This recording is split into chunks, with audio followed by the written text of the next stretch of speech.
एक बार देवताओं की सभा में इंद्र द्वारा देवताओं से प्रश्न किया गया कि संसार में महावीर कौन है। अधिकांश देवताओं ने हनुमान का नाम लिया, जिसका अनुमोदन नारद जी द्वारा किया गया, परंतु शनि देव ने इसे स्वीकार नहीं किया। अपितु उन्हें हनुमान से ईर्ष्या हो गई। वे वहां से चले गए। संयोग से आकाश मार्ग से तीर गति से हनुमान जी जा रहे थे। रास्ते में दोनों में टक्कर हो गई। शनिदेव गिर पड़े। देवता यह देखकर हंसने लगे और शनिदेव को क्रोध आ गया। शनिदेव ने राम से ही हनुमान का युद्ध कराने का निश्चय किया, जिससे वह हनुमान की शक्ति देख सके। गंगा के किनारे कौशिकी मुनि के आश्रम पर शनिदेव आते हैं। वहीं पर विदर्भपति चंद्रकेतु भी नौका विहार कर रहा था। कौशिक मुनि ने अंजलि में जल लेकर सूर्य को अर्पण करना चाहा था कि शनिदेव ने माया रची और चंद्रकेतु देख नहीं पाया। वह कौशिक मुनि से टकरा गया। कौशिक जी के अंजलि का जल गिर गया। चंद्रकेतु की समझ में कुछ नहीं आया। वह वहां से चला गया। कौशिक मुनि क्रोध में आकर तुरंत ही भगवान राम के चंद्रकेतु का वध कराने की प्रतिज्ञा करवा ली। नारद जी जब शनिदेव की माया से अवगत हुए तो भगवान राम के प्रण तोड़ने को कहा, परंतु राम नहीं माने। नारद जी ने सोचा कि यह सूचना चंद्रकेतु भिजवा दी जाए।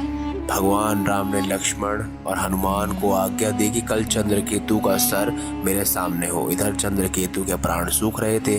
नारद जी चंद्रकेतु को लेकर हनुमान जी की माता अंजनी के पास गए। अंजनी के पैर पकड़कर वह रोने लगा और उन्होंने रक्षा का वचन जो दिया था उसे निभाने की बात कही। अंजना को वास्तविकता की जानकारी हुई तो उन्होंने बहुत ही पश्चाताप किया, परंतु वचन दे दिया कि चंद्रकेतु को लेकर हनुमान के पास गई। हनुमान जी ने कहा कि माँ, मैं कुछ नहीं कर सकता, मैं तो इन्हें मारने का वचन दिया है अपने प्रभु को। अंजना ने बहुत कहा, तब हनुमान जी विचलित नहीं हुए तो अंजना ने क्रोध में आकर कहा कि तुम अपने स्वामी का वचन पूरा करो और मैं अपनी प्रण को पूरा करूंगी।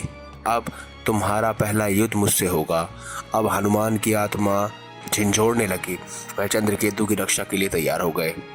अब हनुमान जी ने अपनी पूंछ में एक घेरा बनाया, उसमें चंद्रकेतु को बैठाकर उसमें स्वयं बैठ गए। विलंब देखकर लक्ष्मण भी वहां पहुंचे, परंतु यह दृश्य देखकर हनुमान जी को धिक्कारने लगे तथा युद्धार्थ ललकारने लगे, परंतु राम के न होने के कारण वह करते भी क्या। जब भगवान राम को यह समाचार मिला तो वो एक एक करके शत्रुघ्न, लक्ष्मण, भरत सहित पूरी सेना भेजी, परंतु सब के सब हार गए। हनुमान जी सिर्फ राम राम जप रहे थे। अंत में कौशिकी जी के साथ भगवान राम आए और बाण चलाने लगे, परंतु जब बाण निष्फल होने लगे तो भक्त भगवान शिव का स्मरण कर जब बाण चलाना चाहा तो भगवान शिव प्रकट होकर सारी स्थिति को बताते हैं। शनि का गर्व दूर करने के लिए यह लीला रची थी। वास्तव में हनुमान जी महावीर हैं। विश्वामित्र के कहने पर भगवान राम ने चंद्रकेतु को अभयदान दिया। महावीर विनों हनुमान जी राम जासु जब आप बखान करने लगे।